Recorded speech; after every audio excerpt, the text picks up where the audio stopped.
Hey guys, brand new podcast and a brand new series streaming right now on Netflix. My series, The Cabin.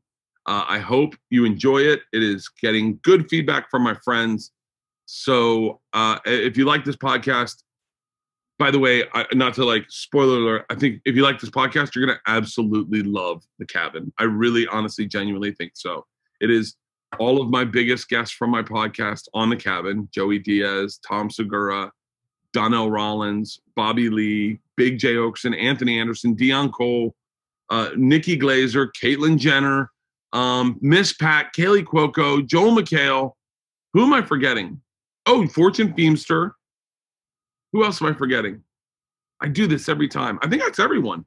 One episode, 2 episodes, 3 episodes, 4 episodes, 5 episodes. Yeah.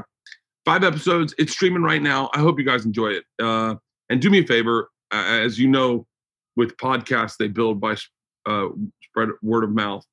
So if you do enjoy it, just tell a friend. That's the solid you can do me. You know, we put out a lot of free content, and I think Netflix may cost you money, but if you got Netflix, it's free. I just hope you enjoy it. That's all. I hope you enjoy it. I would also like to say thank you to a deep, deep, deep-hearted thank you to Halston, who has been with me now 3 years. 3 years of working together, and they have been a great 3 years. I know that I get a bad rap with the fans that listen to Leanne's podcast, that I don't technically listen to Halston sometimes, or I don't know anything about Halston, or I did one episode and I got trashed so hard by the fans. Well, I'm here to say that I am a shit boss to everyone I work with. I am not the best guy to work with because A, I drink a lot. B, my work hours are weird. We're doing this on Thursday morning, the morning of my Two Bears, One Cave live event. And so Halston's been tracking me down, trying to get me to do this. And I'm a pain in the fucking ass. I am a pain in the ass. And I said this to Halston earlier. You are the number one employee I have. You are so fucking reliable. You are so fucking amazing that I hope, for whatever reason, that you don't know that about yourself and you just stay working with me. I don't want you to go on to bigger, better things. I could not do this podcast without you. And trust me when I say there was a period of time where I thought I couldn't do it with anybody. And you know that period of time, and you know that transition time. You've been invaluable to my family. Georgia and Isla think of you as just like a cousin that comes over every week. I haven't seen you in a while, but they saw you the other day. You've been amazing, man. I know that Leanne feels the same way about you, and we absolutely love you, and thank you for everything you've done over these past 3 years. Thank you. Didn't expect that, did you, Halston? No, not at all. Thank you so very much, man. I appreciate that a lot. I mean, it's been the best 3 years of my life, dude. I was a guy listening to your podcast, delivering pizzas, a little miserable, and then you mentioned that you needed a producer, and I was like, that's my job. I've been learning how to produce for years now. That's my job. You live across the street from me. I'm going to fucking go get that job. And I mean, yeah, it's been the best 3 years of my life. We've done shows together. We've traveled a little bit together. We've done so many podcasts. 3 years of podcasting is a lot. And it's 170 podcasts. Yeah. Plus, not more. Yeah, more. Plus the Something's Burning Uncut and Open Tabs and all that stuff, dude. And I'm so excited for the next chapter and with the new podcast studios. And we're going to have a lot of fucking fun, dude. It's going to be awesome. Hey, man, this podcast is something I absolutely love doing. And I want to get back in person. I think this one we did with Steve Byrne's a really good podcast. It's a really good podcast because we just you forget how close you are with people when you haven't seen them in a while, and you haven't seen anyone in a while in 6 months. And so you're not bumping into anyone at the clubs. And we have a great podcast. I did this on the road last week. We have a good one coming up next week, but I'm ready for the next chapter. I'm ready to get into the house. I'm ready to get into the new podcast studio. I'm ready for fucking COVID to be over. I know everyone feels that way, but fuck. And by the way, what bigger and better things, dude? You're number 6 on Netflix. What am I going to do? Number 5 on Netflix, dude? Who? Yeah. You're a fucking superstar right now, dude. I don't know about superstar, but I'll tell you right now, all I think is my goal is to get into that new podcast studio and put out some fucking banging content, because I think this is so fucking stupid, but I swear to God, you want to hear how fucking weird this world is? And this is to everyone listening who knows, who's been with me on this journey. And it's such a weird fucking journey that we've all been on. This is a subset of this group of people that listen to this podcast are my diehards. Like, that's like, we're like a family. And this is so silly, but I go, man, I hope this cabin does well so I can get bigger guests on my podcast. Isn't that fucking crazy that I do a TV show so that I can expand my podcast? Because I love this fucking podcast. I love some of the conversations we've had on here. I'm sure that I've said inappropriate stuff, but I love that those people that listen to this don't light you up for that. And they fucking text you and go, hey man, just so you know, you're a little off on whatever fucking issue you try to cover, like abortion. Or I remember distinctly making a joke about abortion to someone. I won't say their name. And they were like, I had an abortion when I was 15. I know you remember that conversation. And you're like, oh, okay, I guess I gotta fucking, and then a bunch of people hit me up like, yo, Bert, sound like a moron. And I was like, all right, I appreciate the fucking heads up. But yeah, thank you, Halston. I don't know what I do without you. So, and yeah, the cabin is streaming. Everyone enjoy it. And then we got some reads in the middle. And then I think I'm back on the road. By the way, tested COVID free yesterday. Just give it a heads up. Me and Tom's live event is tonight. I think you're going to miss it if you are getting this right now. But you know what? You can still download it. It is fucking well worth. It is well worth the fucking download fee. Trust me. We followed through on just about everything we said we'd do, except we're having a hard time getting cocaine, and Jennifer Aniston will not return our call. But we went to a dominatrix yesterday, and it is the funniest fucking thing I've ever shot in my life. We were crying, laughing, and it's going to be a great live event. I'm going to get an IV soon. I'll be live streaming soon. I'm going to take another nap. I'm fucking tired. I stayed up late last night, hung out with my daughters, went to McDonald's with them. I might try to get on the treadmill around 1 o'clock, burn some calories. Then I fly back out on the road tonight or tomorrow morning. I think we're in Houston at the United. No, that's United is the flight I'm on. We're in Houston tomorrow, right? Houston, Texas, 2 shows. San Antonio on the 17th, 2 shows. Dallas, Fort Worth on the 18th, 2 shows. St. Louis, Missouri on the 20th, 2 shows. Toledo, Ohio on the 21st, 2 shows. Cleveland, Ohio on the 22nd, 2 shows. Hoffman Estates on the 23rd, 2 shows. That's Big Bear. Oh, are you going to Big Bear on the? I probably shouldn't tell everyone where you're going to be. Yeah, I'm going to Big Bear with my girlfriend. She comes back this weekend after 5 months, dude. Holy shit, she's been gone for so long. Oh, hell yeah. Are you just there for the weekend? Yeah. And then 2 Bears, 1 Cave at the Hollywood at the Rose Bowl on the 28th with me and Tom Segura. It's just us doing stand-up. Look, I know those tickets are expensive. I know tickets are expensive for drive-ins because it's for the whole car. Hold on. We got to take a call from my manager. Hey, Reg, I'm doing a podcast intro. What's up? Talk to you later. All right. So, and we just announced I've got shows November 6th and 7th in San Francisco and Burlingame, California, respectively. On the 20th, I'm in Reno, Nevada. And on the 29th, of November, I'm in Escondido. And I think on the 29th is my last show for 6 months. I think I'm taking 6 months off. We got big things cooking. And so we'll see. Let's get to the podcast. This has been a long intro. I apologize, everybody. I'm feeling it today. I'm in a good mood. Today's podcast, excuse me. Today's podcast is, by the way, I made a joke on stage. When you cough these days, it's like you're walking, like in an airport, it's like you're walking around with a hard dick going, I have AIDS and I'm giving it to you. That's the kind of joke that I probably got to stop making now. All right. I have today's podcast with Steve Byrne. Steve Byrne, I've known my entire career in comedy. I met him in New York City. Back in the day, I think we talk about that. We toured with Jameson for a while. We talk about that. We toured with Billy Gardell. We talk about the movie he did. Now, just so you know, the inside joke or the joke was, and Steve will talk about this on the podcast. We talk about this up front, but I want to clue you into what would happen because I don't know if I talked about this. Is Steve called me one time and he said, and he goes, "Hey, do you have?" Or he texted me. He said, "Do you have Segura's number?" And I was like, "Yeah." I forget how it goes. I was busting his balls crazy about it. Do you remember how the story goes, Halston?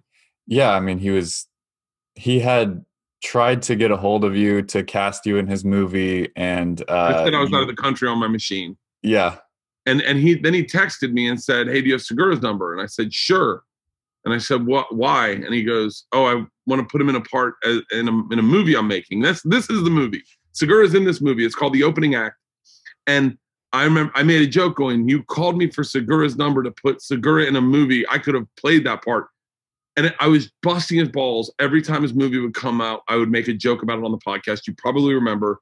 And then Steve sent me, and you'll get the email. He sent me an email that was from the, he sent me an email that was to Vince Vaughn and Peter Billingsley. We talk about that. We talk about his movie, The Opening Act. It is streaming tomorrow on all platforms. iTunes and Amazon for purchase and in theaters. And in theaters. iTunes and Amazon for purchase. Go check it out. Steve is a fucking great guy. It's a great movie. Huge cameos all throughout it. Cedric the Entertainer is fucking awesome. Jimmy Yang, who we've had on the podcast, fucking kills it. He is such a fucking talent, man. He is such a talent. He kills it. Segura's in the movie. Sarah Tiana's in the movie. Neil Brennan's in the movie. Fucking everyone's in the movie. So you're going to love it. So go check it out. It's streaming tomorrow, Friday. So if you're looking for something to do this weekend, we got options for you, baby. Without further ado, my buddy, this isn't crazy to say, my buddy, stand-up comedian, director, writer and director. By the way, he also has a movie about Amazing Jonathan that's out there that's fucking great. My buddy, Steve Byrne. He's the man, the myth, the legend, the fucking machine. What's that? Where are you? I'm outside. Are you in LA or are you in LA or in Nashville? I'm in LA for 2 weeks, and then we're putting in an offer on a home today for a home in Nashville. Are you ready to record, Halston? Yes. All right, we're going. So wait, God, you're part of the Exodus too. Are you? Yeah, you're staying. Yeah. Yeah, I'm staying. You're leaving. I heard Sebastian's moving. I know Segura's moving. Yeah. Joe's gone. Joey left. Well, you got kids that are established in school. I mean, if your kids were 3 or 4, would you do it? Yeah. Was that the main reason why you're not? The main reason I'm not. Well, here's the reason is I don't feel like I'm done. I haven't given up on Hollywood yet. Like I haven't given up on the system. I haven't given up on networks. I haven't given up on television. I haven't given up on movies. Right. Like you have always been able to forge your own path where you just kind of did it. Like your career is like, I was up last night drinking, thinking about it. Like you're the only person I know that within a year releases a documentary and a movie. You're like a bulldozer. But I'm forced to, because my phone has never rung. Like it's never rung. So it's just like, all right, well, fuck, I guess I gotta write my own show if I'm ever going to be on TV. If I'm ever going to do a film, I guess I gotta. Let's stop real quick. Walk me through your career. Okay. I want to know what you've done. Cause I forgot for a split second that you had a successful sitcom. Well, look, even our specials, Bert, they've always been acquired. They've never been produced. Like you've had produced, like Netflix branded they put Netflix on it and put it out there. I've never had that. I did the acquired ones. I did the acquired ones too. Those acquired ones were sneaky, weren't they? Yeah. It's like you film them and they do these, we'll buy 10 and then they film 20. And, you just hope to God you're the Plinko chip that ends up in 10 grand, like close enough. And I've always been an acquisition. It is what it is. But I'll tell you, the whiskey at the after party tastes a lot better when you got dirt underneath your fingernails. That is for goddamn sure. And if there's anybody, I tweeted this out and I meant this. When I saw your trailer for The Cabin, I got emotional watching it, and I could get emotional like now, even like talking about it, because like I have an immense respect for you, because I remember in New York how desperate's not the right word, but there was just this overwhelming gumption that you possessed, that even though you weren't like passed at the cellar or something, like you were always at Boston, you were always grinding, you were always on the road, you were always grinding. And I even like the hours, always grinding. And then this moment in time happens for you where all these things kind of come together, with The Machine going viral, and then, Rogan and all this, it just like blew up. And ever since then, I've been so happy for you.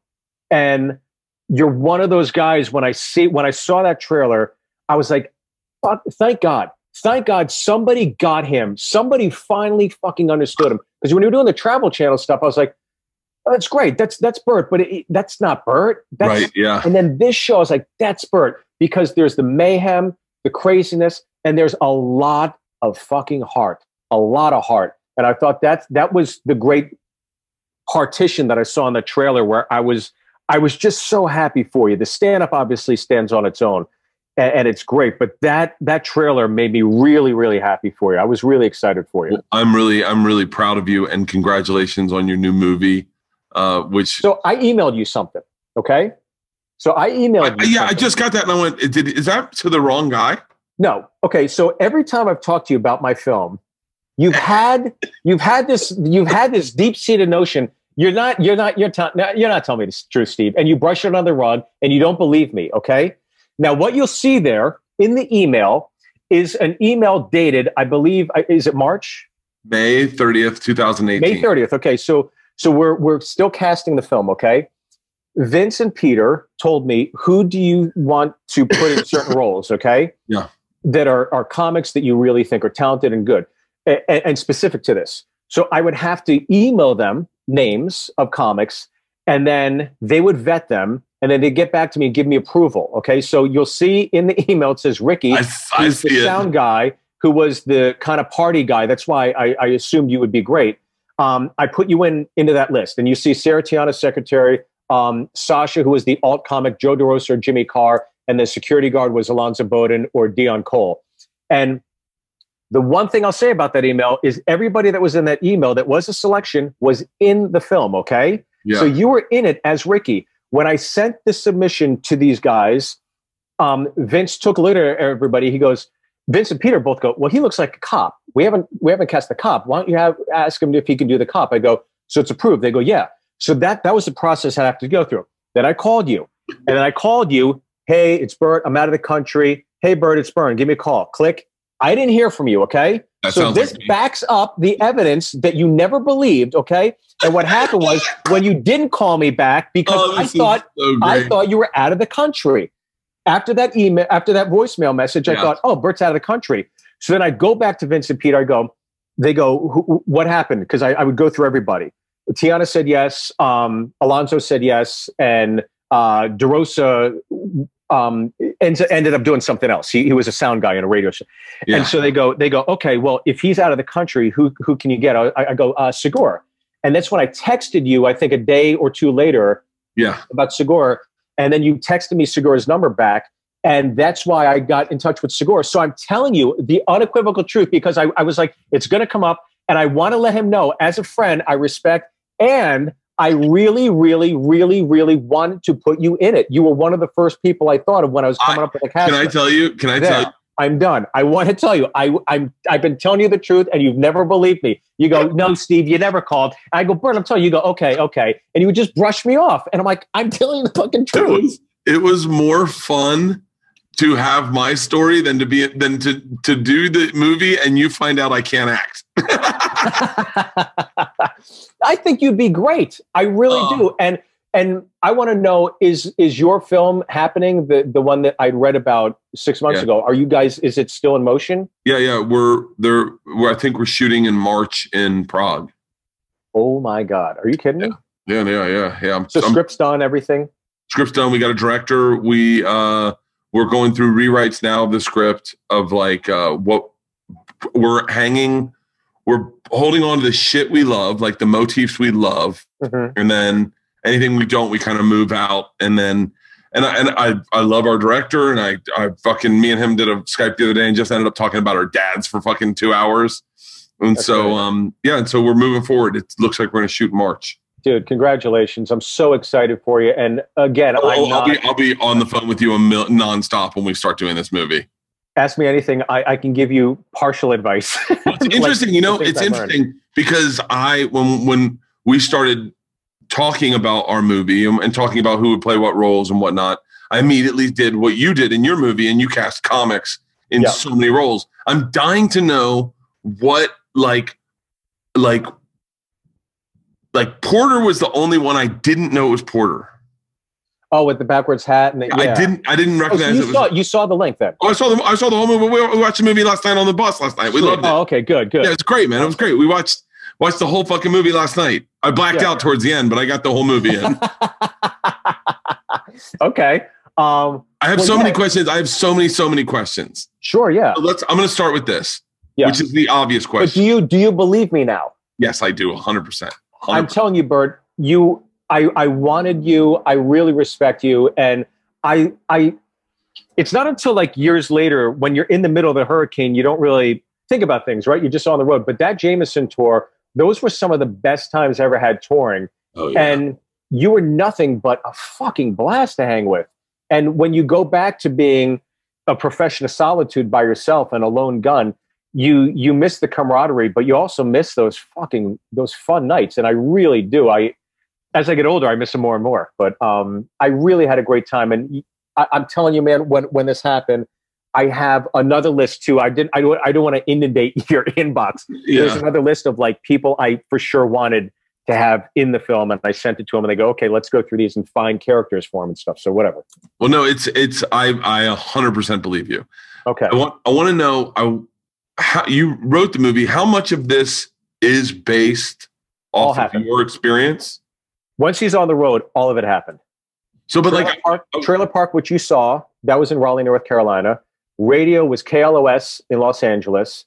And even The Bachelorette, that's Angela Johnson. That scene got immensely truncated. I'm so bummed about it, but it was becoming repetitious from the night before.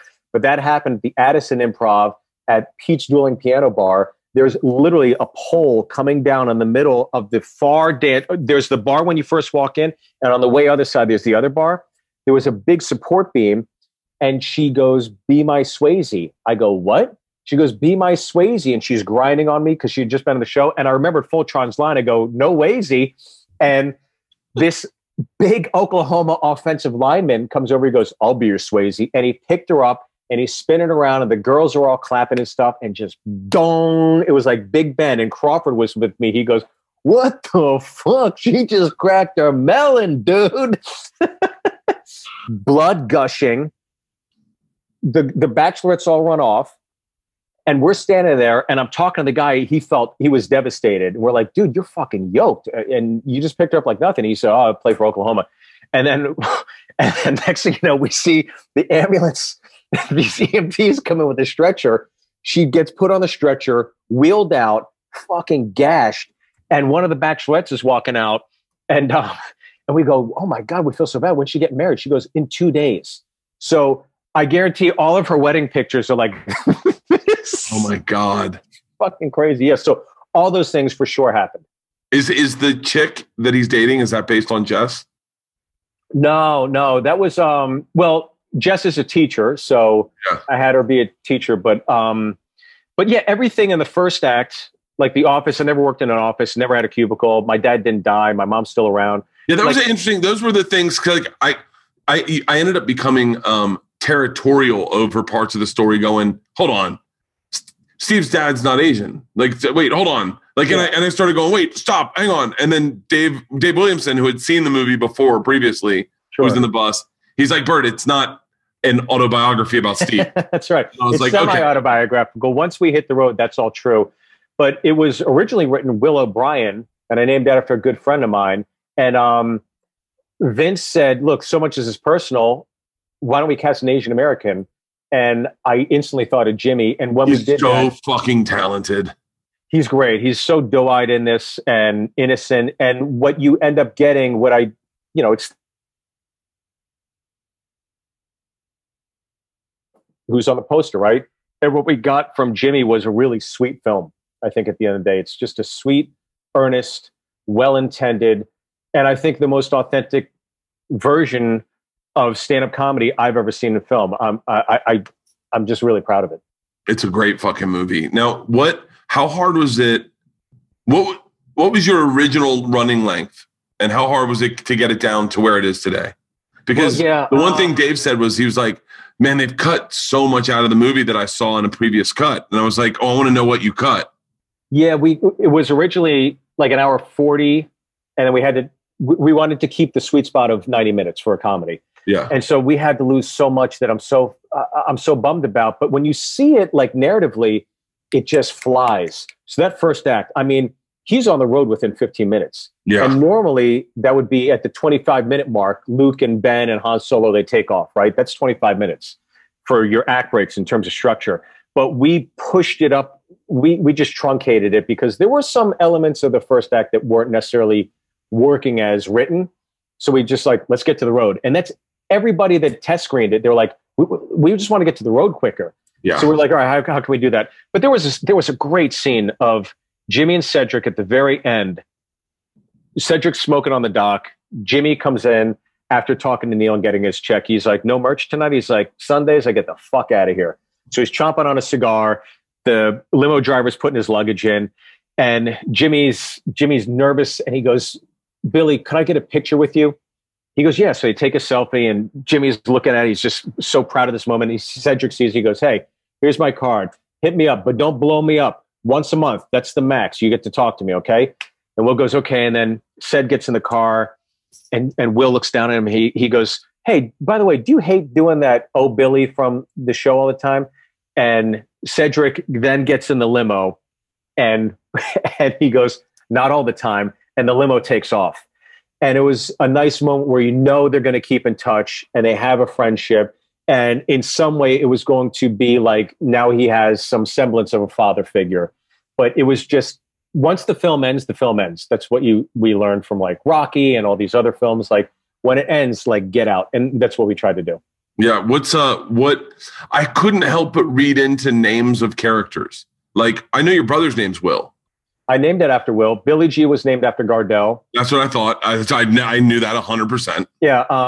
Because Gardell was, when we did that Jameson tour, we were both headlining in our own right as young headliners making. But Billy would always say, don't ever forget, you're a $900 headliner at the end of the day. That's right. Yeah.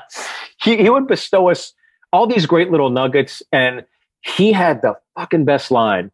The line that's in the movie that Cedric distills to Will, where he says, when I was younger, I thought I had to make them laugh so I feel good. But now I know I make them laugh so that they feel good. It's the best job in the world. And I could get like kind of choked up. I remember when Gardell said that to me, I was like, it was like a one-hit wonder that stayed in my head. And when I was writing it, I was trying to write all the conversations and information I ever took in, and am at the point now where I could discern it as a headliner. And that was a line that I was like, I'm fucking putting that in. Yeah. Billy was so, I mean, I'm talking like he's dead. Billy is, but at the time he was really, I mean, like I could get emotional talking about Billy, the things he did. I remember when we were I wrote about this in my book. We were in Cincinnati when Cincinnati was in the old room, and it was the first time I worked with Billy. It was the very first time I worked with Billy. And We did the Thursday shows. Yeah. We did the Friday shows. And I think on the early Saturday show, Georgia fell and broke her jaw. Oh. And I was fucking ruined about it. And I did the 2 shows. We got done. Billy said, fly home. We'll take care of Sunday. Fly home. Yeah. And go be with your daughter and take her. I had to take her to the hospital. We had to take her to like an emergency dental appointment on Monday morning. Yeah. And so that Saturday night, Billy goes, buddy, I can tell you, you got a 6 a.m. flight. I can tell you what the right thing to do is, and I can tell you what the right thing to do is. I said, what's that? And he goes, the right thing to do is go up, get a good night's sleep, get on that flight, be ready for your parents, ready for your family. I said, what's the wrong thing? And he goes, you know what the wrong thing is?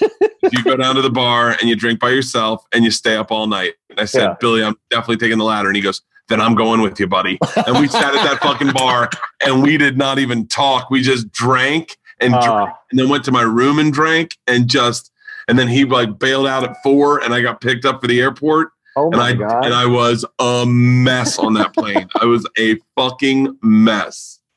But yeah, as soon as I saw that Billy, how hard was it to get Cedric? Because he's such a get.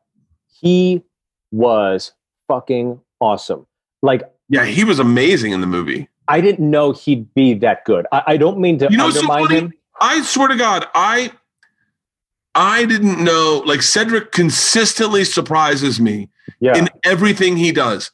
I got chill bumps when I watched his hour special where the marching band walked him out to stage. Like, shut the fuck up. And then when he was in that Chris Rock movie, I think, where he was like Top 5.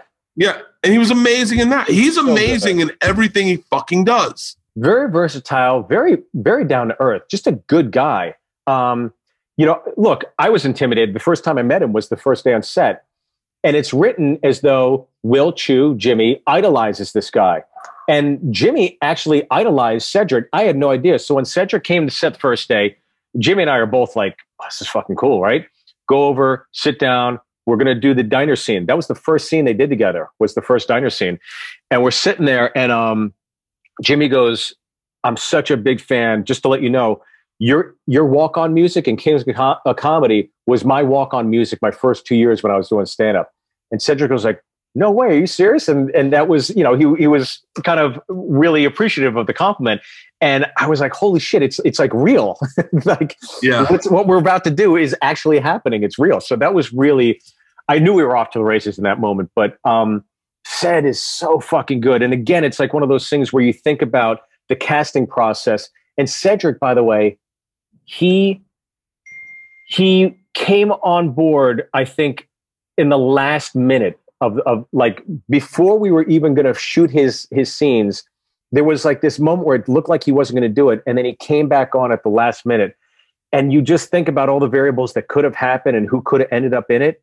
And seeing how the movie plays out now, I'm just like, thank fucking God. Yeah.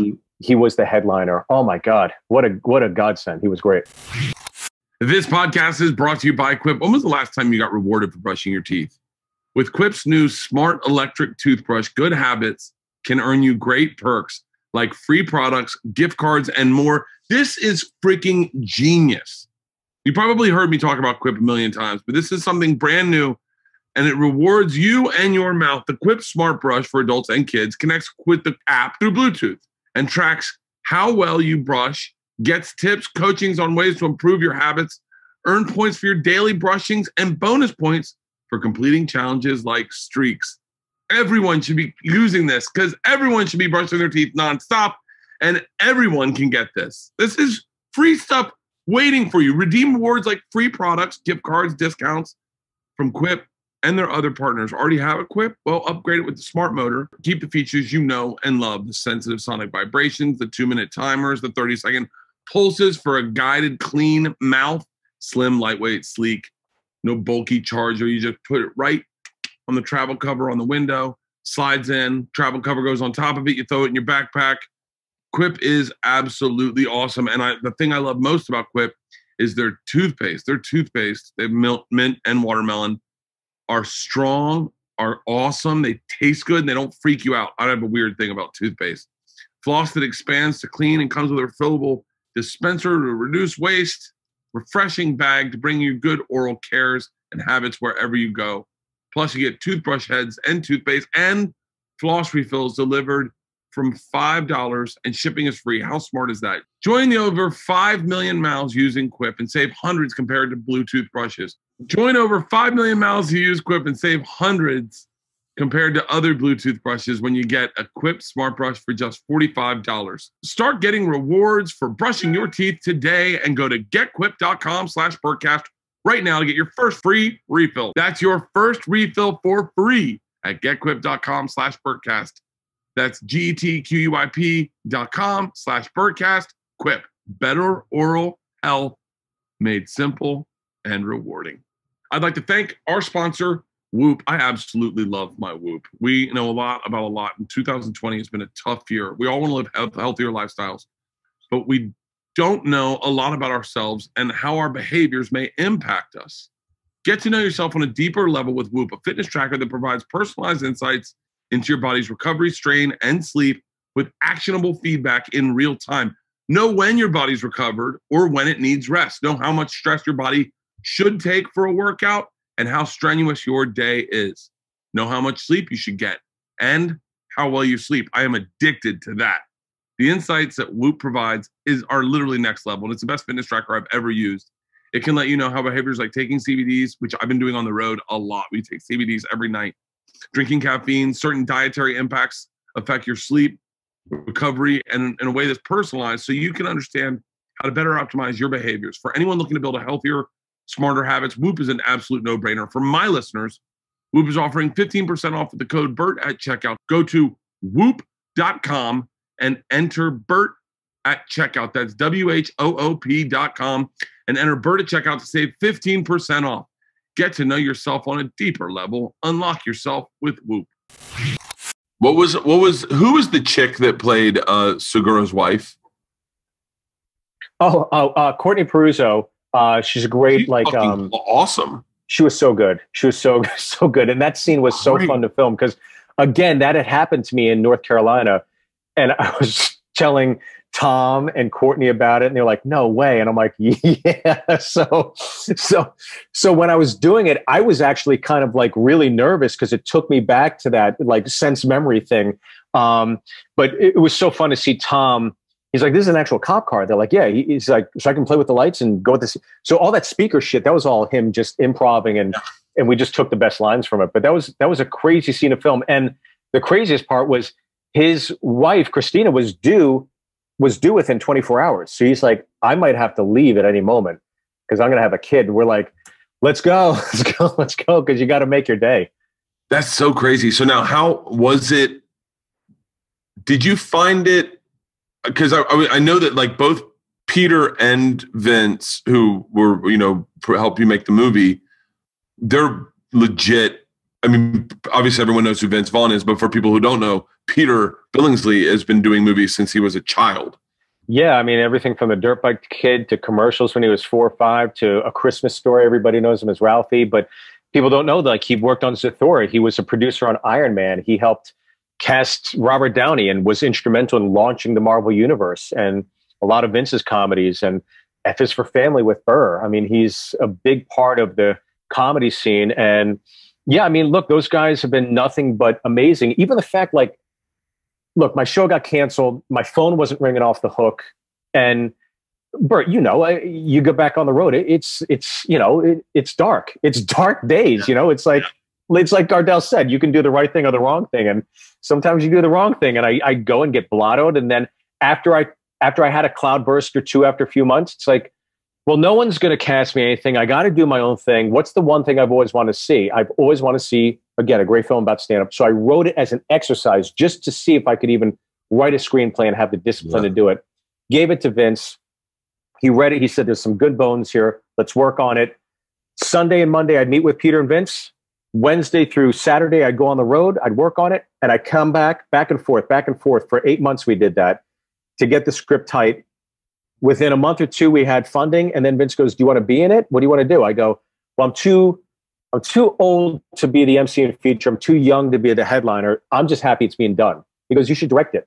I go, I've never directed anything before. He's like, you never wrote a screenplay before. It's your story. You can direct it. I go, okay, I'll direct it. Never fucking knowing how much responsibility it was like, oh my God, it's so overwhelming, but I'm glad I did it. And again, it's like a testament to Vince and like trusting me to be the conduit and responsible to tell this story.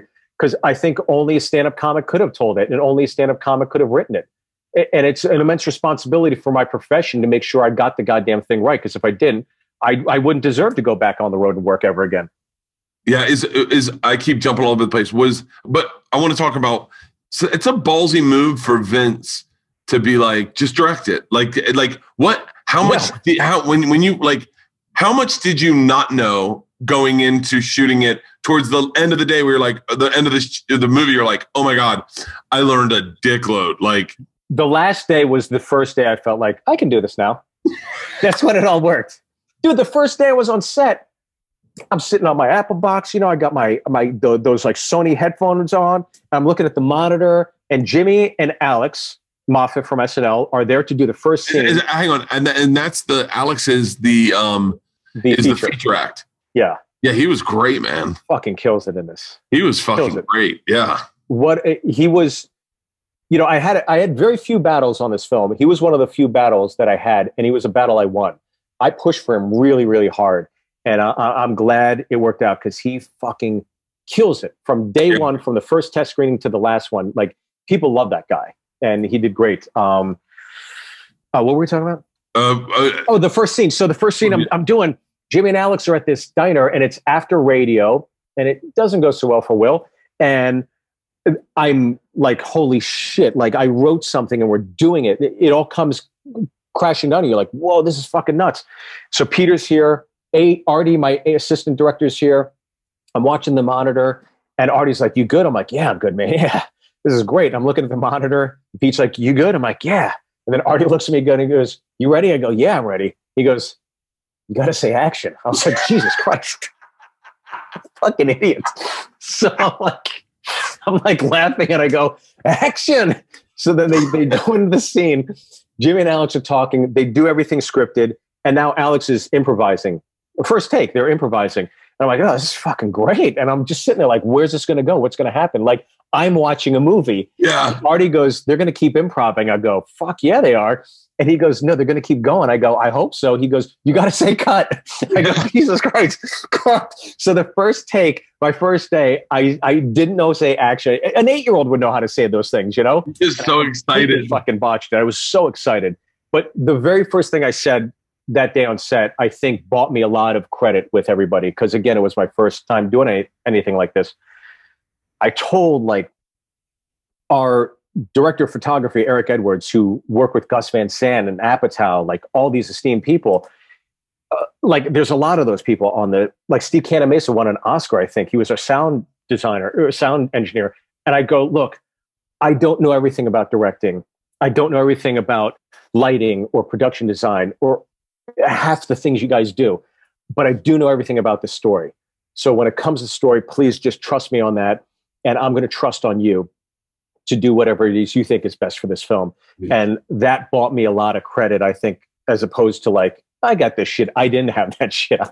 I was in over my head on days, but we always made our day, which I'm really proud about. Because if you don't, you go over budget. So when you say you fought for that guy, Alex, like who were the entities working with you to make this film?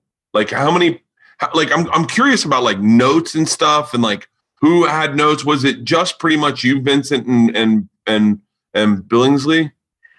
For the script itself, yes. When it came to casting, obviously you have your investors that want to see a return. They want a global return. And then you get into all the schematics and analytics of names and what they mean and all this other bullshit. And then Vince, to his credit, was like, he's like, this is a love letter to stand-up comedy, so let's make it a love letter to stand-up comedy. And it wasn't necessarily about the biggest name or shoehorning actors. I mean, look, there was a conversation about putting more actors in all those peripheral roles, and it was. I think it was such a great move to like I mean, this is going to sound silly, but we ended up talking about Neil Brennan this morning over fried chicken for like an hour. Just because we saw him in the movie last night, and we're like, oh, and then I stopped and I was like, dude, people are going to see this movie and they'll be talking about, like, they'll just be like exploring all the different comics. It's like part of the Easter egg hunt of the movie. Yeah, well, it's funny because like throughout the course of the film, it's like a Muppet movie almost. There's all these cameos if you're a comedy fan, right? And then I remember talking to you because one of the times I talked to you, you didn't believe me once again, and I was like, I got to make it up to Bert because it really did hurt my feelings, and I really wanted to make something happen. So I go to the New Brea Improv, okay, and I get. Oh yeah, that's it. Did you shoot this at the Old Brea Improv? I shot at the Old Brea Improv. Okay. So when Jimmy goes on the road at the end to this new club, we had an exterior shot and I wanted a really beautiful marquee and an established headliner and then Jimmy's name underneath it. Okay. So I set it all up. I go to the Brea Improv. I get them the graphics between 8 and 8:05 on like a Tuesday. They had it up there. So I had to film this thing from different angles. So I go there. I shoot it. It's great. It was you. It was Bert Kreischer with the hat, no shirt on. Bert Kreischer, Jimmy, or Will Chu underneath it. And we put it up in a screening in the edit. And you're supposed to see Will's name on the marquee. And all anybody can look at is Bert Kreischer half naked like this. And Pete goes, I know why you want to put, we can't use that, dude. It's too distracting because we're supposed to let people know Jimmy did it. And I was like, fuck, all right. So I tried twice, Bert. I really did. That's so fucking funny. If you took a normal headshot, I guess it would have worked out. It's fucking hilarious. But as soon as it came, I remember we're in the edit bay, and as soon as it comes on, Peter looks at me and goes, dude, no one's going to look at his name. They're going to look at this fucking dude. He's got no shirt on. I go, well, that's Bert. Yeah. Oh, that's so fucking funny. That is so fucking funny. So how did the pandemic affect the release of this? Like what everything. It's like, look, you had an hour special come out during the pandemic.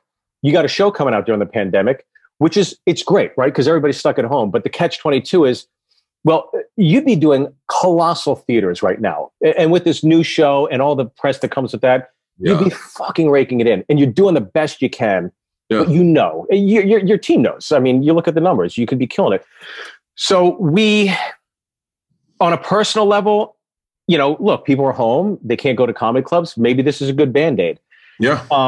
But on a personal note, it's like you work so hard for these moments in your career where I always thought a resume is all the yeses you've got, but nobody ever sees all the no's you got. Yeah. And this is the best yes I've ever gotten in my career.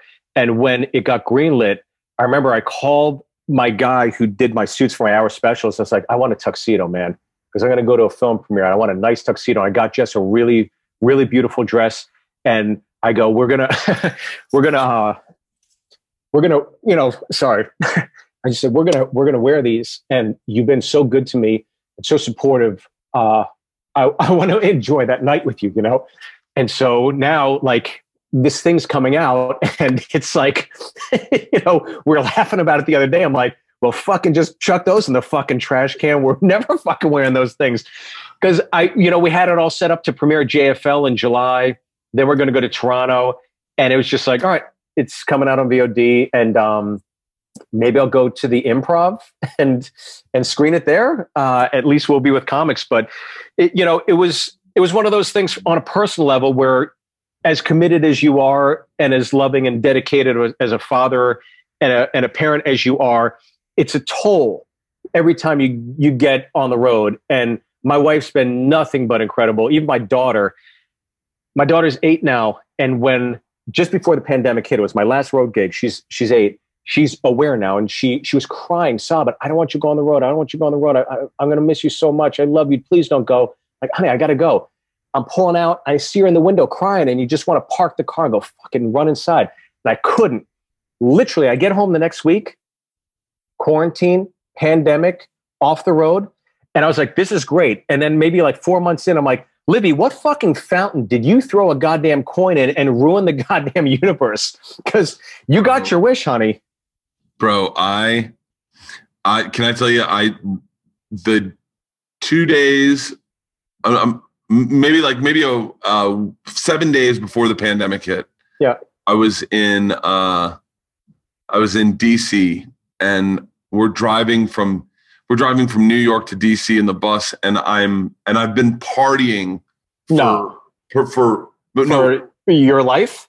I've been partying hard for like a 3-week chunk, and I'm looking at the rest of the tour, Steve, and I'm going. I literally am laying in bed one morning going, I don't think I'm going to make it out alive. I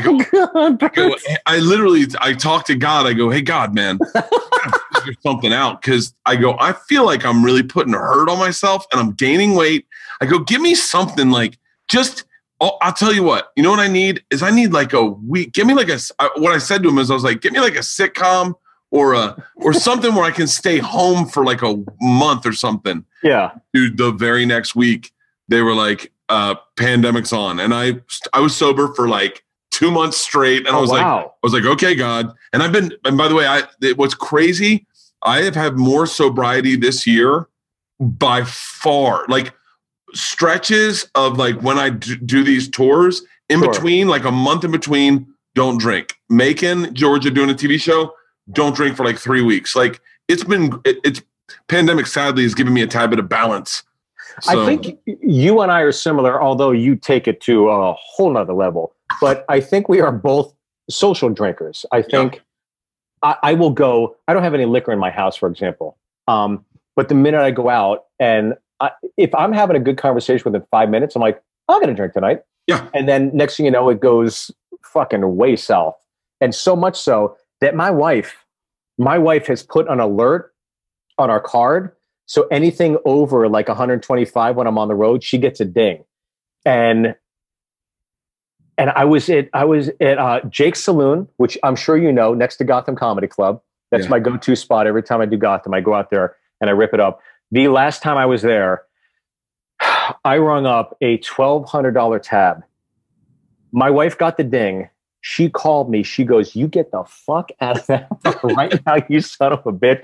And I didn't even realize what the tab was because I guess the guy was cashing out and had it ready for me. And I found out about the tab before she found out before I even fucking know about it. What is your record on a bar tab? Just curious. Mine is that night. It was 1,200. I have some monsters. I have some big monsters. Do you get shit from Leanne or? No, I have impulse control problems. So like, and one of the things like the second I started making money, I loved the idea of buying drinks for everybody. I loved drinks for everyone. I loved pizzas for everyone. Hey, who wants pizza at this bar? Let's get some pizza. Who wants you know what it is I started doing that at comedy clubs where I go to the staff. I go, who wants pizza Sunday? And they'd be like, oh, fuck yeah, we're starving. I go, I'll order 10 pizzas. And, a lot of times you do that and the club will be like, hey, we'll cover it. And then even if they don't, it's not going to break the bank. It's going to be like $200, $300. But I had one in that comes to mind where they had Pappy Van Winkle. Excuse me? They had Pappy Van Winkle. Pappy Van Winkle's like a $3,000 bottle of whiskey. Oh God. And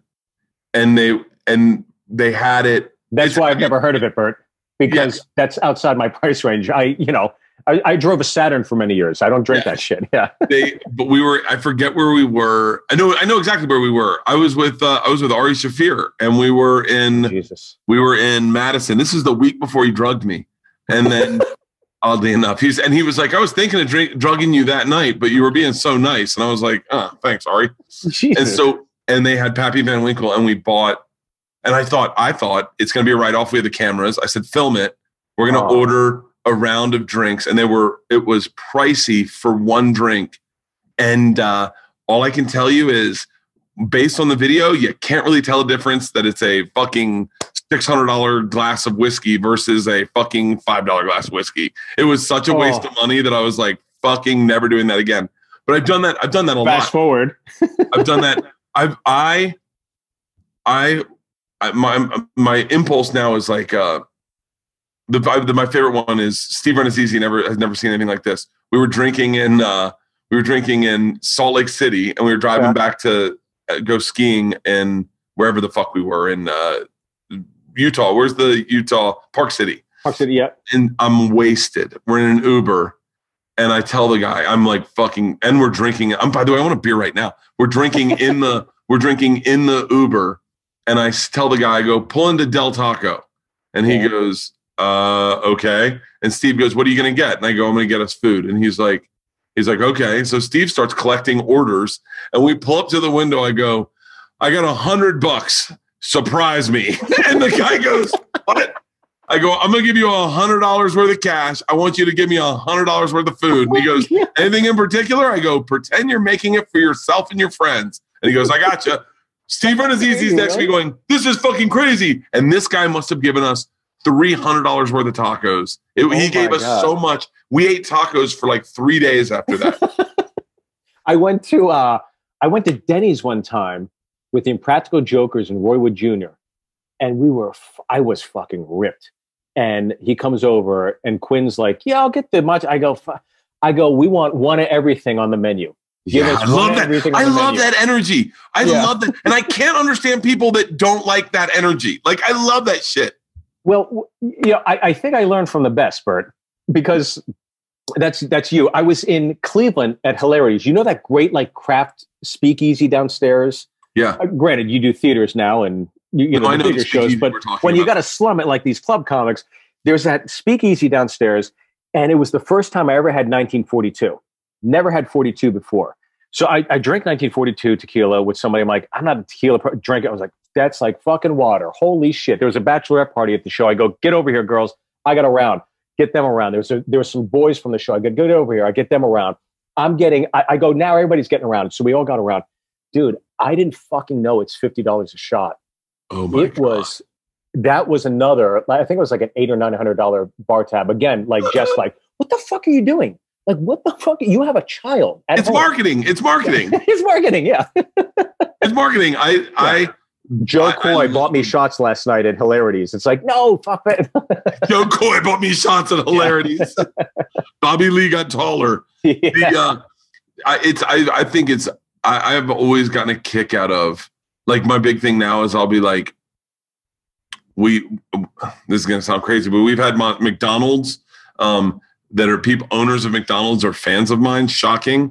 And they will say, because the pandemic's kind of weird, hey, listen, when you're done your show, let everyone know they can come to McDonald's, we'll stay open, and we'll do like $1 burgers or whatever.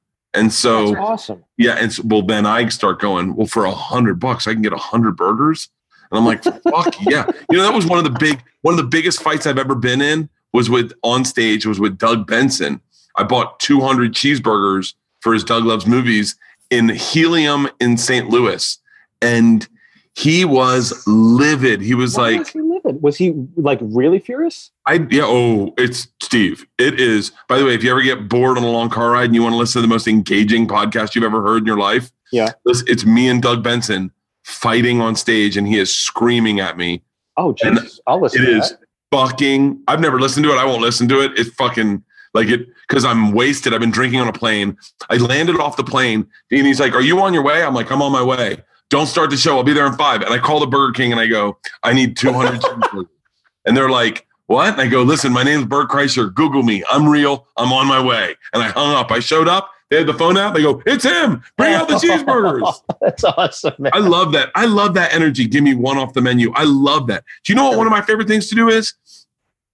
I like ordering because we travel right now with 9 people. So we get 9 people. What I like to do is I like to order for everyone. I like to just say, all right, I go, what's the best? Give me your 4 best appetizers. Give me your 5 best meals. We need a pizza, we need a pasta, and we need a steak. And then everyone just cuts it up and everyone gets to sample everything. That's the best. Yeah. This is why this goes back to what I think that those shows like Travel Channel ever got is that you're communal. You are a communal human being. Your shows are communal. I remember talking to a club manager and they said, oh yeah, clubs love Kreischer. And I was like, yeah, of course. And they're like, no, clubs love Kreischer because every time he comes, our alcohol sales go 25 to 30% up because he's creating that spontaneous energy of the show being a party and communal. And I always thought one of the best things you did was playing hooky from Skip Work Day. I was like, that's a fucking brilliant brilliant like way to tour the country and do that and just have people like, fuck, those were fun as fuck. But then there were some where I was so drunk, like in Tampa, I gave out Segura's number on stage and did not remember. I didn't remember. Steve, you want to talk about a scary night, scary morning?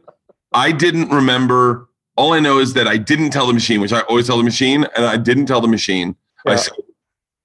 I just go, fuck it, I'm not telling it, and I just walked off stage. I don't remember. I lost my check. I woke up in my jeans with no shirt on in a house I'd never been in my entire life. I know, and I get out, and I'm like, who the fuck? Whose house is this? It's a beautiful house, brand new. It looks brand new, and I'm like, I do not know these. I don't know where I am in Tampa. Oh my God. No idea. And then I look over and they've got a picture of me as a kid on the mantle. I'm like, the fuck? What? Door opens. My dad walks in. They had bought a new house and I'd never seen it before. I'm like, shut the fuck up.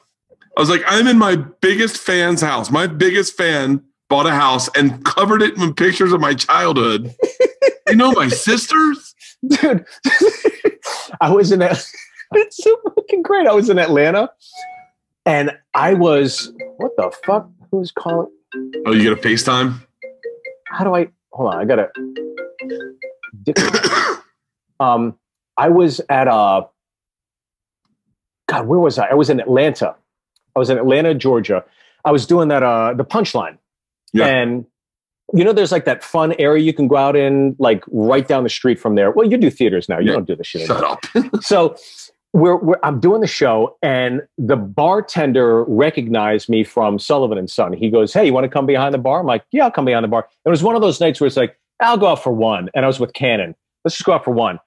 I mean, next thing you know, it's fucking 5 a.m. I'm at a food truck. I slapped Gary Cannon in the face so hard his glasses flew into the kitchen. He's like, "You don't remember?" I didn't remember doing it. This is what happened. I got home. I don't know how I got home. I woke up at 6 a.m. I go, holy shit, it's 6 a.m. Fuck, my flight's at 6:45. I throw all my shit in the suitcase. I'm hungover. I feel absolutely horrible. I mean, this is like one of the worst hangovers I've ever had in my life. Throw it all in the suitcase. Get in the cab. I go, cab, I got to go to the airport, please, quick. I got to make my flight. Go to the airport. As I'm literally taking my bag out, I look at my phone and it says Saturday. I go, it's fucking Saturday. Oh my God. I got one more night of shows here. Jesus Christ. I fucking drove to the airport. I was so hammered. I thought it was Sunday.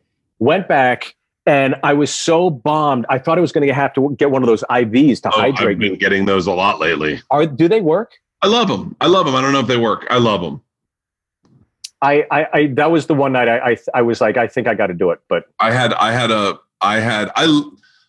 night in Omaha where I was so wasted that I wake up and it's 6 o'clock and my flight's at 6:45 and I'm like, and by the way, I had plans, like we had my daughter's birthday or something that day. Oh Jesus, so that's why I got the early flight and it's the only direct flight to LA. Everything else gets you in at like 5 p.m.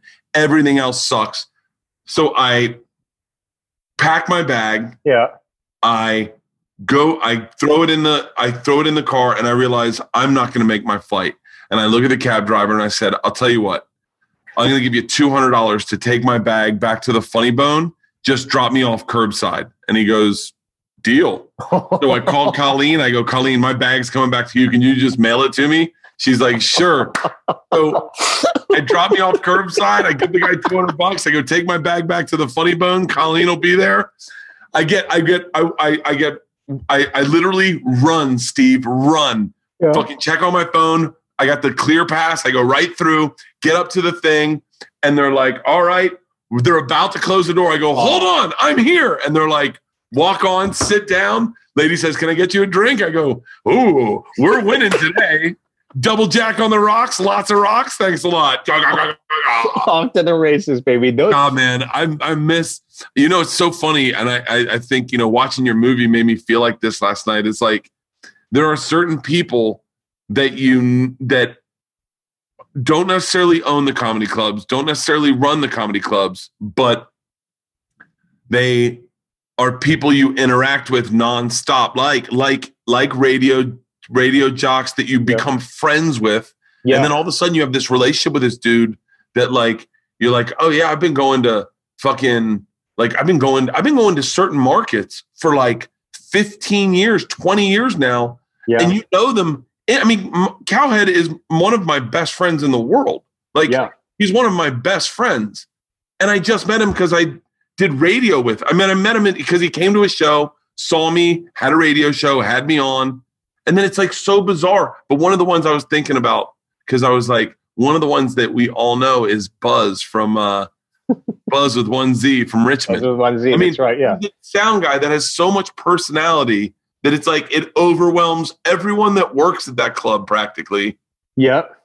He got blown in a Burger King bathroom, right? I mean, that's... Oh, dude, he has had, I've had some of the most hilarious conversations I've ever had with him. I remember one time he woke me up. He's driving me to the airport. He buys me a tall boy. He'd always get me a tall boy to take me to the airport because he knew that I didn't like flying. Yeah. I crack my tall boy and he goes, Bert, you ever have sex with an African-American chick? And I said, nope. And he goes, you ever been in a car where a man had sex with an African-American chick? And I said, nope. And he goes, looks like you got your first today, backseat last night. And I'm like, Jesus Christ. He is out of his fucking mind. He is out of his mind. Did you ever do karaoke with him? Oh, fuck yeah. Of course you would. So for those you know, not listening, obviously probably no one knows who Buzz is, but Buzz, the guy who ran the Richmond, did the sound at the Richmond Funny Bone. Yeah. And I don't know if you were as lucky as I was, but every now and then he'd chime in. Let me just answer the question. No. He would chime in on the microphone during your set to just punch it up a little bit for you. You're doing great. Fucking funny. I forgot he did that. That's right, every now and then. But he's like an older white dude. He looks like he could have been a cop. I think he was a cop. He was a cop, yeah. He was a cop. And he is a master karaoke singer. New York is a song. He would sing it when everybody left on the Voice of God mic. You come across all these people. That's why Ricky, the sound guy, was the guy that wants to be around the comics. He's the guy that, That's Jermaine Fowler? Jermaine Fowler, yeah. And he's, so many of those sound guys, they want to go out and party and they know everybody. So if you're a lone gun and you don't know the feature or the MC and you kind of want to go out, you end up going with the sound guy most of the time. And they know everybody. They know all the strip clubs. They got the hookups if you want drugs or whatever. So that was kind of Ricky's thing. So yeah, it was, you come across all those crazy people, even like the plethora of girls that you meet. And the one thing I'm waiting for from maybe some more progressive factions of the press is, why is it a guy's perspective? It's like, well, it was written by a guy. It's a guy's, experiences. So, I never wanted to force feed an agenda. I just wanted to tell, my story. This podcast is brought to you by Theragun. The stress of daily lives weighs on us all. And whether you're an elite athlete like myself or just a regular person like Tom Segura, trying to get through the day with muscle pain and tension is a real thing. That's why I use the Theragun. I love the Theragun. I've actually got two. I've got one at the house and one that I keep on the tour bus, because we've been doing a lot of activities on the tour bus, like mountain biking. And at my age, my lower back tightens up into my butt cheeks and then freezes my hamstrings. So I have the guys zhuzh, we call it zhuzh my ass. That sounds horrible. But before I go to bed, because I tighten up in the middle of the night. I love the Theragun. Their all-new Generation 4 Theragun has a proprietary brushless motor that is so quiet, you'll still wonder if it's on, while it soothes your aching muscles with their Theragun signature power, amplitude, and effectiveness. I absolutely love this thing. It is so intense. It's like a jackhammer going into your muscles, and it gets deep, and you feel fantastic. Try the Theragun risk-free for 30 days. There is no substitute for the Theragun Gen 4, starting at only $199. Go to theragun.com/Bertcast right now and get your Generation 4 Theragun today. That's theragun.com/Bertcast. Bertcast. Theragun.com/Bertcast. Manscaped. Listen up, fellas. Today we have a new Manscaped product alert. Manscaped just released the Weed Whacker nose and ear hair trimmer. I have these little hairs right here, and I love this thing. I love this thing. And you probably don't even know you got hairs that are peeking out. Take a look in the mirror. I guarantee you're going to see hairs sticking out of your nose and your ears. It's time to keep your ears and nose hairs looking just as nice as your clean-shaven pubes. I absolutely love Manscaped. They have changed my grooming habits entirely. And when I got the new Weed Whacker, I literally was like, I've never bought one of these. I've never used one of these. And now I'm obsessed with it. Manscaped is forever changing the grooming game with their Weed Whacker. This nose and ear hair trimmer provides proprietary skin-safe technology, which helps prevent nicks, snags, tugs in those delicate little holes. The premium Manscaped Weed Whacker uses a 9,000 RPM motor-powered 360-degree rotary dual-blade system. Mother of God, that's technology. It's intelligently contoured, designed, enhances the trimming experience, and it's waterproof. It makes it easy for use and operation and cleaning. The only nose hair trimmer on the market with a powerful and rechargeable lithium-ion battery that lasts up to 90 minutes of use. That's a lot of nose and air. That's like practically a year's worth of trimming. Have you ever pulled a nose hairs out? I have, and it freaking hurts so bad. It might hurt worse than nicking your balls. Manscaped is making whacking your weeds a time to look forward to deliver maximum confidence while providing maximum hygiene. Yes, you will get a replaceable blade every 3 months to keep your weed whacking time clean and enjoyable. Look, fellas, 79% of partners admit that their partner's nose hairs are a major turnoff. It's time to upgrade your Manscaped routine with the Weed Whacker. Get 20% off plus free shipping with the code BERT at manscaped.com. That's manscaped.com and use the promo code BERT. Get 20% off and free shipping with the code BERT at manscaped.com. That's 20% off plus free shipping at manscaped.com. Use the code BERT. What are you waiting for? Go whack your weeds. It's I was wondering, why did you call it the Pennsylvania Improv? Well, we called it the Pennsylvania Improv because at the time we couldn't film at the Pittsburgh Improv. We were filming at the Brea Improv, and we wanted to have some things specific to Pittsburgh, but we couldn't necessarily afford to do that. Yeah. So we made it more broad and general, just the Pennsylvania Improv. And then I thought of the Pittsburgh Improv the entire time.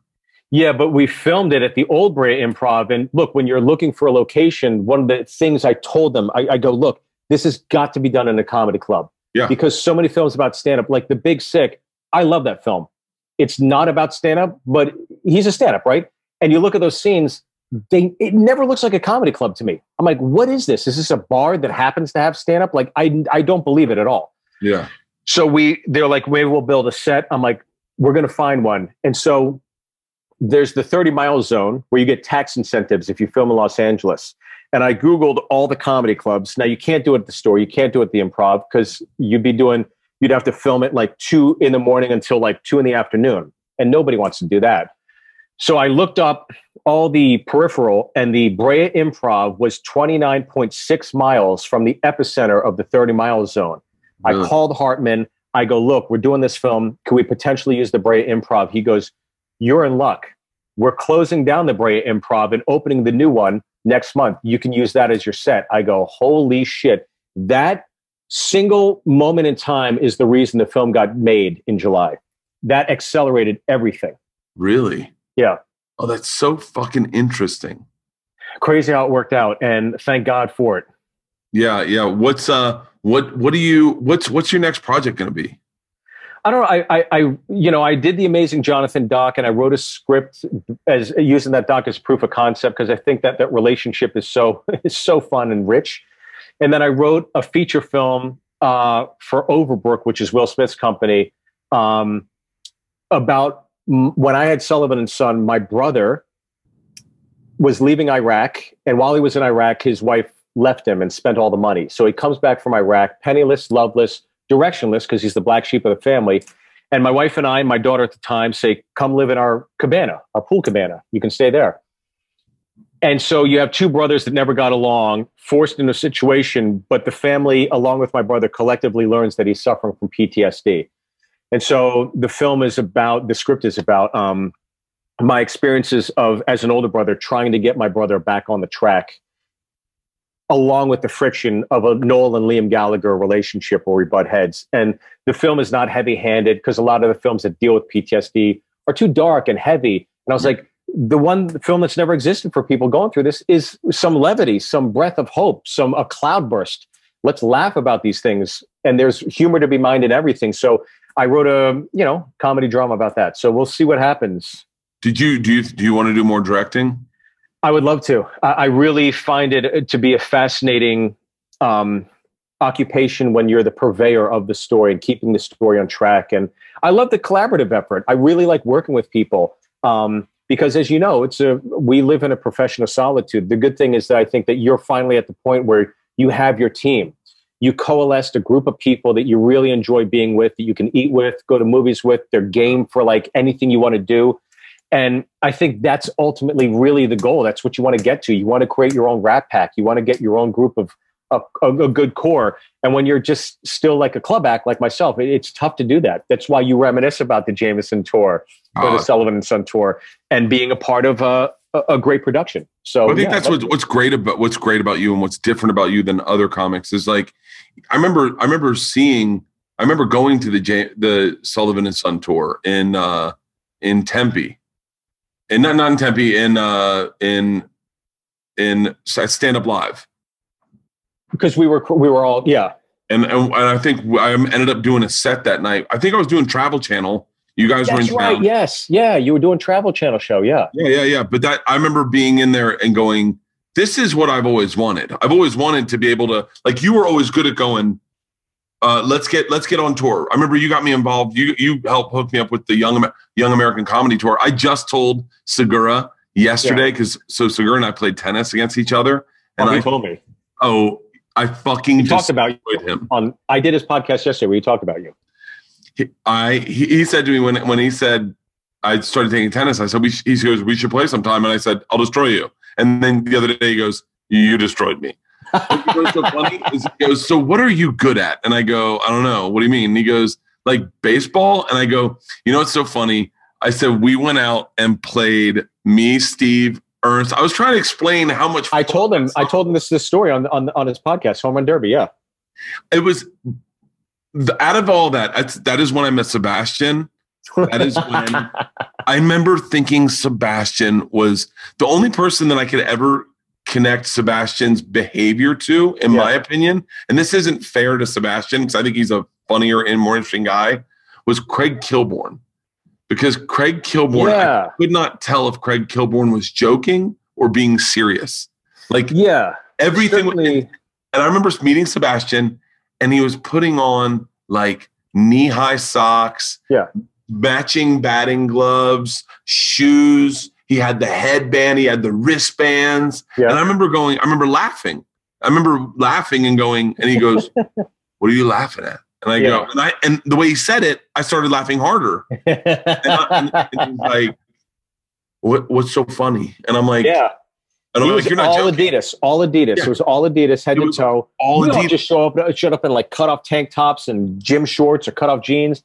And I was telling Segura about that we used to play derby, but the fact that you had people that are pretty athletic, like Justin Wade is a phenomenal athlete, Mike Young, Ren Azizi, who played ball, Mark Ellis, who played ball. And then you just show up. And that was the first time we had done anything like sports, athletic. Yeah. And I saw you feel the ball. I was like, oh, Bert seems pretty athletic. And then you got behind the plate, and I'm talking fucking moonshots, like crushing it. Like we were all like, what the fuck? Because we had played a few times, and I go, who'd be a good hang is Kreischer. So I had the balls, I had the mitts installed it. And I remember inviting you, and you came, and it was just like, I got to get a fucking new bucket of balls. I just spent $30 at Sports Authority on this shit. We had so much fun doing that. And then you and I think it was you and maybe Ahmed reached out to Tommy to try to get me spots. That was my first introduction to the store. That's right, yeah.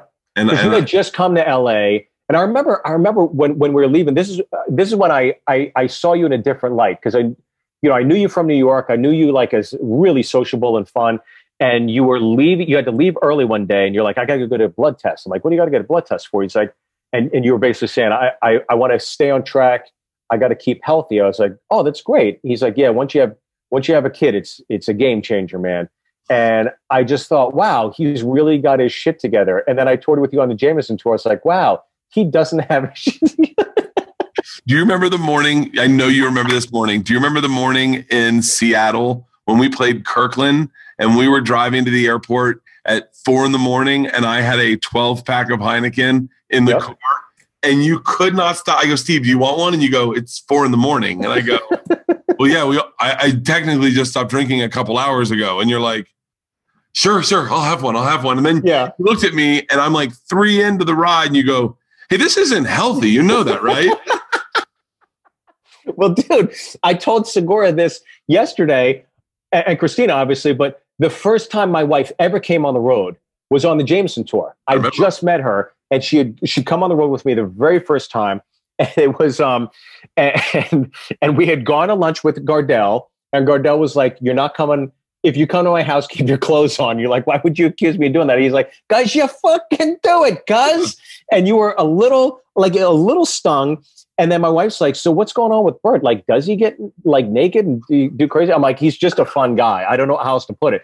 So my wife is there that night. Her little sister, who just started going to school, is there. And the show ends. We're having a drink at the bar. And lo and behold, there's a new sheriff in town. You fucking come out, cowboy hat, butt naked, cowboy boots. And my wife goes, oh, so it is true. And then her sister, I remember clear as day, she walks out of the bathroom.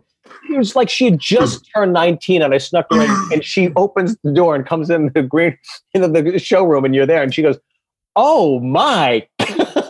Oh God. Oh my God. And then we went to the airport the next day together, me and you and Jess. And it's 5 a.m. and you had 2 tall boys and you sit down and you're like, so Jess, how do you like the road? And she goes, is this normal? I was like, for him, it's not. I swear to God, this is not how we all roll. Oh, fuck. Oh, that was the funnest fucking tour. But you were her favorite because we went to Minnesota. We did Acme. The only time I've ever been able to work Acme. Me too, by the way. They don't work you either? No, he's never worked me. Never worked me. He didn't like us being there because he didn't like our acts. He was like, I remember me and you must have made that bar fucking $20,000 that night. Beautiful. We partied. So I remember you standing on the bar at one time and you're like, this is going to be the greatest summer ever.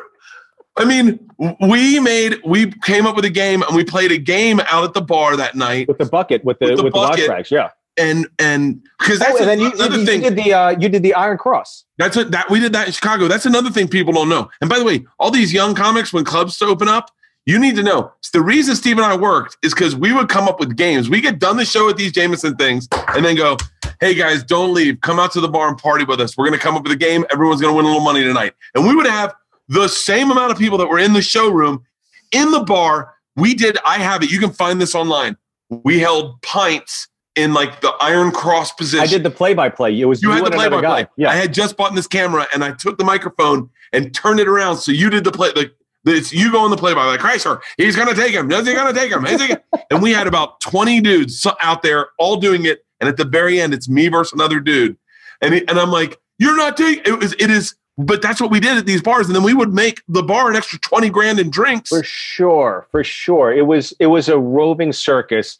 And it's one of those things where, and I swear to God, when I say this, the first time I did your podcast, I came over and I was in the hockey playoffs. So I could only be on for like 45 minutes. And I had to go and I was so pissed. And then I was like, the next time I do his podcast, I'm bringing a bottle of 18-year Jameson and I'm getting fucking blottoed. And I wanted to do it. And then this happened. And when I saw it was a Zoom link, I was like, oh, it's probably because of COVID. And then it was like, then I learned from your guy it was because you're on the road. Yeah. But next time, we're podcast. we're building a new podcast studio right now. And next time, I want you in it, and I want me. I wish we could get Billy Ardell to fall off the wagon, but we'll get to just one night. Just one night, get old school Billy back for a second. Get Danny Bevins in there. Oh, Bevins is the best, man. I worked with him recently in Florida. Crushed. Really crushed. Great new material. He's great, man. He's really great new material. So you're thinking of staying in California. You dropped anchor. You're not going anywhere. Yeah, my kids. Georgia's going to be a senior next year. Isla is. Can't go anywhere. We're building a new house. We just built a new podcast studio. And so I think we're going to stay. And then I got the movie coming out, and I really do want it. Like I really do. A lot of the stuff you've done, I'm envious of. I'm like I would love to do a multicam. That looked so much fun. That looked like so much fucking fun. And the turnaround of it being weekly and writing scripts and punching them up and going in and performing them. I'd love to do that. So like I said, I haven't given up on LA yet. There's a few conventional things I'd still like to do, but man, I'm jealous in that I told Segura, I was like, I think you should move, because I go, your family's going to have a much better life. It's the life in LA. Yeah. And I will say this as a man with 2 high school teenage girls, it is not healthy. It is a little fucked up, and it is different, and fucking everything is, and during the pandemic, it's even worse right now. But you know, Joe's out in Austin, and he literally Tom said he could not be happier. He's like, I just spent a weekend with him, and him and his family, they love it. They're excited. I talked to Joe. Joe's like, dude, it's like there's not even a pandemic around here. People are just acting normal. And in LA, it's just I mean, you've been to Tampa. I mean, your folks live there, right? And I'm staying with my family until we get a new place. And you go around there, or even Nashville, when I was going around, it's like there's nothing going on. When we were in Florida to celebrate my son's birthday, I took him to Legoland. It's like I can go to Legoland with my kid during all this shit, and then you fly back to California, and it's like everything's shut down. And it's ridiculous to these workers, to these executives, to these amusement parks, ballparks, everything. Slap a fucking sign on any venue, go, we can't be held responsible. If people want to go out, let them go on with their lives. If they don't. But let people make that choice. Let people be responsible. And I think you can do it like Sweden, where people understand the parameters. Wear a mask, social distance, and go about your life. Be respectful to the elders and the people with respiratory issues. I think California is definitely a lot more on the conservative end of things. And when you travel around the country, you see it's like, you guys shit on Arizona, you guys shit on Florida in the media, and you make fun of them, and look at them. They're going about their lives. And there isn't a mass, influx of all these dead bodies like we were seeing at the beginning of the pandemic in New York. It's not happening. So to me, it's just like, let us get back to our lives, but responsibly. It'll shift the dynamic, and we'll be responsible. Yeah, I'm ready. I'm ready for fucking. I mean, Trump beat it in 2 days. The fuck? How the fuck? I feel 20 years younger. I feel great. It's amazing. The guys, all these comics shit on that guy, but I'm telling you, the minute he leaves office, whether it's in a month or two or it's in 4 years from now, all the late night talk shows, they all make a ton of money off of this guy, man. They all make money off him. He's a fucking, say what you want, but man, he has made me laugh more than any other president ever in history. That debate, my wife and I died laughing. He said, I remember one time he said Ted Cruz's dad was the Golden State Killer. He's like, I don't know. Helped kill Kennedy. I don't know. Maybe, you look it up. There's pictures of him. It's like, he said, he goes, look at Biden, look at the size of his mask. It's ridiculous. And you're like, the fuck are you talking about? Like, I'm sitting there watching the debates going, this guy is fucking out of his mind. But I don't know. I guess it's, I bet if they had more tapes of Hitler, you'd be like, I'll tell you what, the guy had some crazy ideas, but he was funny as fuck. He was funny as fuck. He's the fucking funniest. I love, I Googled crazy things Trump said, and one of the funniest is when somebody asked him about Heidi Klum. This was what he said. They go, Donald Trump, you've worked with her before. What do you think of Heidi Klum? Well, sadly, she's no longer a 10. It's like, who would say that? That's fucking bananas. I was talking to Bert about it. Billy Bush got fired for just giggling at Trump saying, I grab him in the pussy. Dude, he courtesy laughed. He just courtesy laughed and got fired. Ha ha ha. We all courtesy laughed. He didn't say anything. He didn't it is the most asinine thing. And there's so much hypocrisy within the city of Los Angeles. I'm a moderate, and I think that all the politics have bled so far left that that's another big reason why I'm leaving. I don't like the fact that there is not the openness or willingness to embrace somebody else's perspective in the world. And I don't think it's fair that you have these people that beat their chest, Schumer, Silverman, Apatow, Birbiglia, all these comics that are really hard left.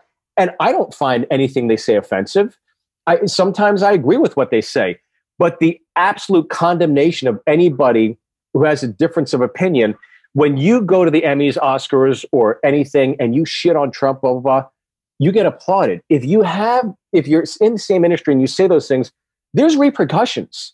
So I respect more people that are on the right that really speak their mind as opposed to the left, because they genuinely have something to lose when they speak out, which I feel is not the progressive values that you're hearing about from the left. What you got to embrace this person, this person, this person, except for that type of person, which I think is ridiculous. You look at the Emmys who got nominated. It's all shows that shit on Trump and, the right. It's just like, there's no balance whatsoever. No, there's no balance in Hollywood. Fuck it. I wish I was moving too. Well, dude, congratulations on your movie. It's fucking awesome. Congratulations on the move. I think you and your family, I can't wait till I go to Nashville and I get to go over to your house. The next time I hang out with your Kreischer, I really want to tie one on and just go. We will. We got the key to the city, baby. Let's do it. And just have a fucking ripper. I'll get bail money ready, all that stuff. So wait, where can everyone get your movie? So everybody can watch the film. It'll be released Friday, October 16th in theaters and streaming VOD, Apple, iTunes, Amazon, all that stuff. You can pre-order it right now, but it comes out. And look, everybody's been to a comedy club, but nobody's been on the road. And this film lets you go on the road. That's what it's all about. I love that. I love you, Steve. Thank you for doing this. I love you, Bert. I genuinely do. And I cannot, I know for a fact, I'm calling it right now. When we go out, the minute the whiskey hits my tongue, I'm going to fucking cry because I'm going to hug you and say how much I love you. And so how happy I am for you and your family. In going on the road and hearing those conversations and how devoted you are to your family, I know that all that work, all those sacrifices that Leanne and the girls have made are coming to fruition for you. And I'm so glad you guys have this moment in time. I hope you enjoy the victory lap. And I know it's only going to build and continue. Thank you, brother. Thank you. And same to you. Tell Jess I said hi. And I'll talk to you later, brother. Congratulations. Thank you, man. Love you, bud. Be safe. And tell everybody I said, hey, and tell Williamson I got to do some barbecue with him because I see his posts. He's the fucking man with that. Oh, he's barbecuing and setting up a tennis court right now. Beauty. All right, guys. Take care.